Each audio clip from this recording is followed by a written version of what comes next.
আসসালামু আলাইকুম, শুভ সকাল। কেমন আছো বন্ধুরা? এই যে বেলে মাছে কি বলো, পেঁয়াজ দো পেঁয়াজা করছি আর কি। পেঁয়াজ একটু বেশি দিয়ে বেলে মাছের দো পেঁয়াজা।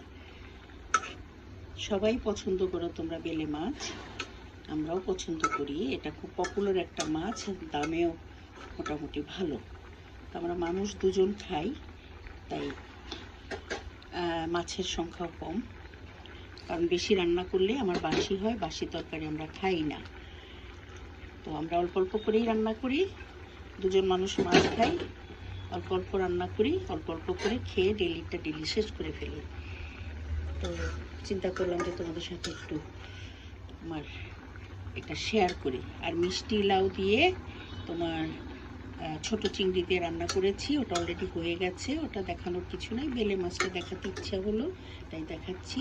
এটা কিন্তু আমার খুব প্রিয় একটা মাছ। যদি মজা করে রান্না করা যায় বেলে মাছ, অতুলনীয়। আমি মাঝে মাঝে একটু বেগুন চিড়ে দিই, না হয় তোমার ওই যে একটু ঝিঙ্গা, পানি দিই না ওগুলোতে, চিকন করে কেটে দিই, আর না হয় সুধা এরকম পেঁয়াজ দিয়ে করি। বেলে মাছে আর কোনো তরকারি যায় না, দিলেও ভালো লাগে না। এটা এরকম দু পেঁয়াজা করলেই বেশি মজা হয়। তোমরাও ভালো ভালো রান্না করো, খাও। আমি শেখানোর জন্য বারবার বলি, আমি কিন্তু রান্না শেখাই না, জাস্ট আমি যা রান্না করি সেটা একটু দেখাই। ভালো থেকো, খোদা হাফেজ।